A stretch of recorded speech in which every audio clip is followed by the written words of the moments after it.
अगर एक ट्रेन बहुत लेट होकर चांदनी रात में किसी सुनसान स्टेशन पे पहुंचती है और अगर उस स्टेशन का नाम हो केकराडीही, फिर रात का सफर कैसा होगा? सोचने वाली बात है ये।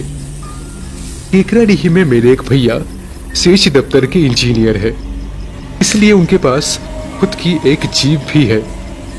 लेकिन पहले खबर करके कहीं जाने की आदत मुझे बिल्कुल नहीं है। दिवाली की छुट्टियां आते ही यहाँ चला आया छुट्टियां मनाने। ये प्लान बनाते वक्त सोचा था कि अचानक आके सीनू भैया को चौंका दूंगा, लेकिन यहाँ आके तो मैं खुद ही चौंक गया जब स्टेशन मास्टर ने मुझसे कहा, केकराडीही स्टेशन का नाम तो है, लेकिन वो गांव तो यहाँ से कम 3 मील दूर है। स्टेशन मास्टर मुस्कुराते हुए बोले जा रहे थे, चांद की रोशनी में अच्छे से देखिए चारों तरफ, बिल्कुल जहन्नुम में आप पहुंचे हैं आप अभी तो। चारों तरफ कोई घर दिखाई नहीं दे रहा था, बल्कि कुछ अंधेरे से ढके हुए पेड़ दिखाई दे रहे थे। मैंने अंदाजा लगाया एक बड़े से मैदान के ठीक बीचों बीच ये स्टेशन होगा। मैंने बोला, फिर तो मैं काम से गया समझू। हाँ बिल्कुल सही। स्टेशन मास्टर ने गंभीरता से कहा, वैसे सिर्फ आप ही नहीं, ये भी काम से गया। क्यों, आपको क्या हुआ? क्या हुआ और होना क्या है? क्वार्टर में जाके थोड़ा सो लूं, ये भी मुश्किल है। जीना हराम कर दिया मेरा, इसीलिए रात को स्टेशन में सोता हूँ। जीना हराम करेंगे? कौन? वो आप जान के क्या कर लोगे? बस फिर स्टेशन मास्टर अपने कमरे में जाने लगे और दरवाजा बंद कर दिया। मैंने बाहर से उन्हें आवाज लगाई, ओ भाई साहब सुनिए। अंदर से स्टेशन मास्टर ने गुस्से से जवाब दिया, सुनने सुनाने का समय नहीं है, वो लोग आने वाले होंगे। जीना हराम करके रखा है मेरा।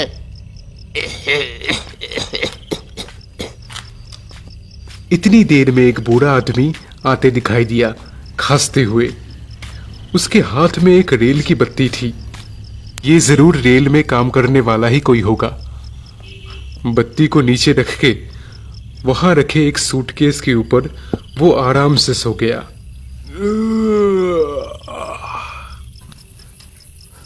स्टेशन मास्टर ने कोई जवाब तो दिया नहीं, तो मैं क्या करूं? मैंने जाके उस बुढ़े से ही पूछा, ओ भैया सुनिए ना। कोई जवाब नहीं, बल्कि वो तो खराटे लेने लगा। सच में केकराडीही स्टेशन अजीब जगह है, और ऊपर से ये मच्छर।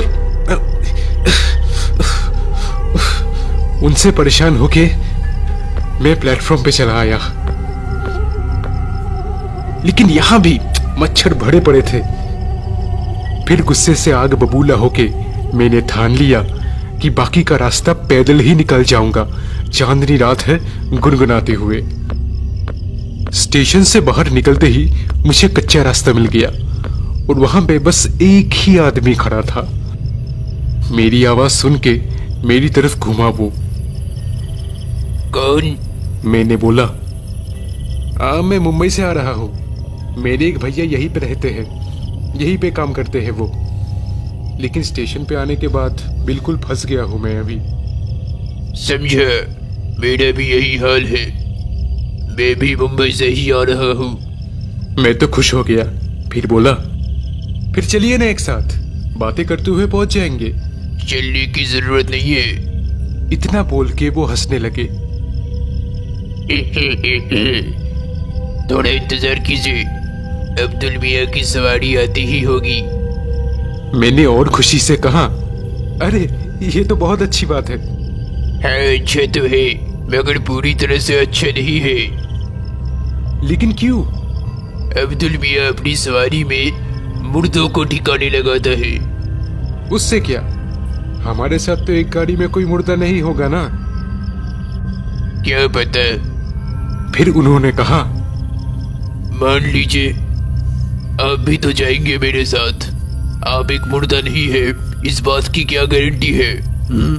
यह सचमुच एक बहुत मजाकिया आदमी है, मैंने हंसते हुए कहा। उसकी गारंटी मैं लेता हूँ। मैं 100% जिंदा हूँ, जीता जागता बिल्कुल। लेकिन मेरी गारंटी मैं बिल्कुल नहीं दे सकता। इसका मतलब आप मुर्दा आदमी हो? मैंने हंसते हुए कहा। मुर्दे बात थोड़ी ना करते हैं और सवारी के लिए इंतजार करते हैं क्या वो? उन्होंने बिना हंसे ही कहा, केकराडीही में मुर्दे भी जिंदा है, कोई फर्क नहीं है।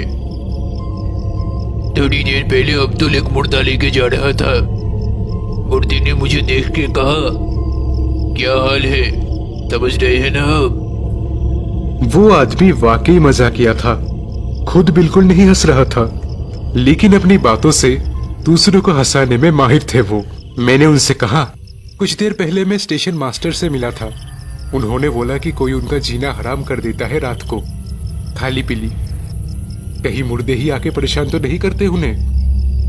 बिल्कुल सही, स्टेशन के पीछे ही तो मुर्दा घर है। थोड़ा दम लेके उन्होंने फिर से कहा, छोड़िए, वो अब्दुल की सवारी आ रही है, चलो जान छूटी। रात के अंधेरे में थोड़ी दूर से अब्दुल की सवारी आ रही थी, बिना रोशनी के, बस एक बार भोंपू बजाकर। अब्दुल सामने आते ही पहले आदमी ने कहा, आओ अब्दुल मियाँ आओ, देखो तुम्हारे लिए एक और सवारी पकड़ के रखी है मैंने, सही है ना? अब्दुल ने मेरी तरफ देखा और कहा, 5 रुपए लगेंगे। मैं मान गया। फिर हम दोनों रिक्शा पे बैठ गए और अब्दुल रिक्शा चलाने लगा। फिर मेरे साथी ने अब्दुल से कहा, वो मुर्दा आखिर था कौन? अरे रायपुर का मुकेश, बहुत बीमार था, हालत खराब है सिंह साहब, देखना कोई ना कोई मरेगा रोज। अच्छा, तो मेरे साथी का नाम कोई एक सिंह साहब है, बहुत मजाकिया आदमी है वो। उन्होंने हंसते हुए अब्दुल से कहा, तू भी तो टपक गया था रे। हाँ, और आपकी क्या हालत है वो भी तो बताइए हमें। अब मैं क्या बताऊं, दामाद मेडिकल का डॉक्टर है, बहुत कोशिश की मगर काम नहीं बना। नसीब अपना अपना सिंह साहब। मुझे कुछ समझ नहीं आ रहा था तो मैंने पूछा, क्या हुआ था आपको? और होना क्या है, बुखार से गया। और आपको क्या हुआ था? मैंने हैरानी से बोला, मुझे क्या होना है? अरे कुछ नहीं हुआ तो इतनी कम उम्र में कैसे टपक गए? टपक कौन टपक गया? मेरे जवाब से सिंह साहब अजीब तरीके से हंसने लगे। ओ अब्दुल मियाँ, सुन रहे हो? लुका छुपी खेल रहे हैं ये जनाब।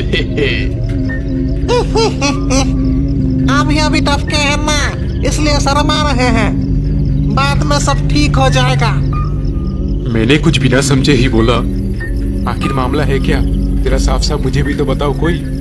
लेकिन वो दोनों बस हंसे जा रहे थे।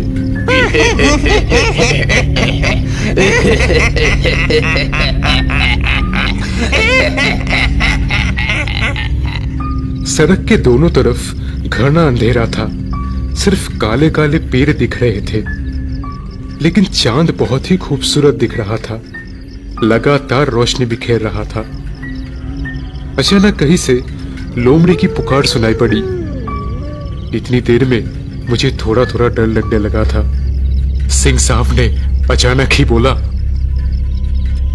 रुके रुके रुके। अब्दुल मियाँ, यहीं पे रोक दो।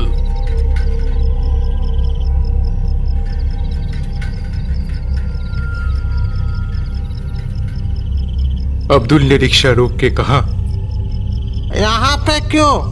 सिंह साहब ने उतरते हुए जवाब दिया, ये पीपल का पेड़ देख रहा है, ये मुझे बहुत पसंद है, अपना डेरा यहीं पे लगाऊंगा। मगर उस दिन आपने बोला था कि रामनिहार के जंगल में आपको पेड़ पसंद आया। नहीं रे, छोड़। सिंह जी ने नरमी से बोला, उस पेड़ में कमीने उल्लू भी रहते हैं, पूरी रात भैंव भैंव भैंव करके चिल्लाते रहते हैं, लेकिन ये पीपल का पेड़। ठीक उसी वक्त सड़क के पास वाले पीपल के पेड़ से कोई बहुत जोर से चिल्लाया। अरे यहाँ नहीं, कहीं और जाओ, कहीं और जाओ, चले जाओ, चले जाओ। सिंह साहब गरज उठे। कौन है रे? हैं? आओ मैं। ये मेरा पसंद किया हुआ पेड़ है, पता भी है। आता हूँ मैं, रुक। फिर वो पीपल के पेड़ की तरफ दौड़ कर गए। फिर जबरदस्त झगड़ा और मार पिटाई शुरू। पेड़ की टहनियां हिलने लगी लगातार। अरे छोड़ दे, अरे छोड़ दे, अरे बाप रे, अरे बचा, अरे जा रे, अरे छोड़ दे, अरे छोड़ दे। और इन सब के बीच में ही अब्दुल ने अपना रिक्शा चला दिया। थोड़ी दूर आके उसने कहा, मरने दीजिए उन्हें। चलिए आपको राम निहार के जंगल में एक अच्छा सा पेड़ दिला देते हैं, आराम से रहिएगा। चांदनी रात में पैर लटका के गाना गाइएगा, टोकने वाला कोई नहीं। अब तक पूरी बात मेरी समझ में आ गई थी, लेकिन अब करूं तो क्या करूं? अब्दुल मियां की सवारी अब दौड़ने लगी थी। थोड़ी देर बाद मैंने अब्दुल को बुलाया। अब्दुल मियां। बोलिए साहब। अब सुनो अब्दुल मियां, तुम लोगों को बहुत बड़ी गलतफहमी हुई है। मतलब कौन सी गलतफहमी? मैं एक जिंदा आदमी हूँ। हंसी के चक्कर में अब्दुल की सवारी हिलते हुए थोड़ी धीमी हो गई थी। उसने कहा, मेरा भी यही ख्याल था। शुरू में ऐसा लगता है साहब, और फिर पता नहीं क्या हुआ। डॉक्टर ने मुर्दों के साथ मेरे को रखा अकेले। फिर पता नहीं मुर्दों के साथ क्या हुआ। मुर्दों के साथ? कहाँ पे? मरीज मरने के बाद यहाँ रखते हैं ना। मुर्दा घर? अरे बाप रे। अब्दुल हंसने लगा। बहुत खतरनाक है। मेरी बीवी ने मुझे मुर्दा घर में लेटा देख के जो तांडव शुरू किया था ना, कहने लगी लेटे रहने के पैसे मिलते हैं, काम नहीं करोगे तो खाओगे क्या। फिर मैं मुर्दा घर से भाग आया। रिक्शा चलाने का नसीब है मेरा सर, मरने के बाद भी।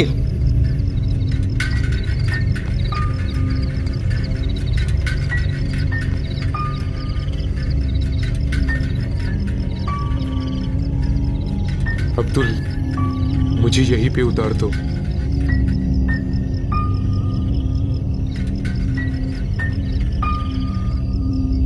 अब्दुल मियां रुकने के बाद इधर उधर देखने लगे। आपकी पसंद तो कमाल की है। अच्छा पेड़ पसंद किया है। लगता तो है कि यह खाली ही होगा।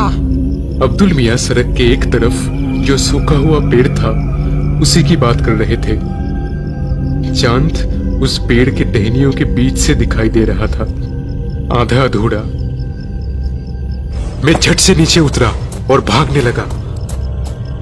अब्दुल पीछे से चिल्ला रहा था, साहबजी, मेरे पैसे, साहबजी, भाड़ा दे के जाइए, साहबजी। जी जान से आजू बाजू देखे बिना मैं भागे जा रहा था। थोड़ी दूर जाके सूखी मिट्टी में रुक गया। वहां पे थोड़ी दूर में रोशनी दिखाई दे रही थी। रोशनी के पास जाके मैंने देखा तो कुछ लोग बैठे दिखाई दिए और उनके सामने एक मुर्दा पड़ा हुआ था। फिर से एक मुर्दा। मेरे कुछ बोलने से पहले ही उन लोगों ने मुझे देखा और डर के मारे चिल्ला के भागने लगे।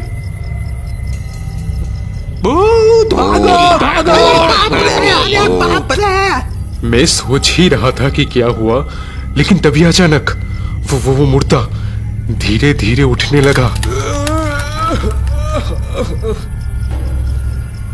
फिर एक उबासी लेके डरावनी आवाज में वो बोला, भैया एक सिगरेट है क्या?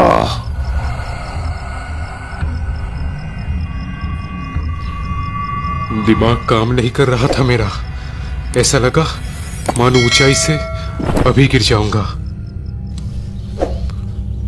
होश में आया तो देखा मैं अपने भैया के कमरे में हूँ। मैं बच कैसे गया वो अलग कहानी है। सीनू भैया ने कहा था, बिना कोई खबर किए कहीं जाने से कितना कुछ हो सकता है, अब पता चला ना। वही आखिरी बार था। उसके बाद से कभी भी रात के सफर में मैं नहीं निकला।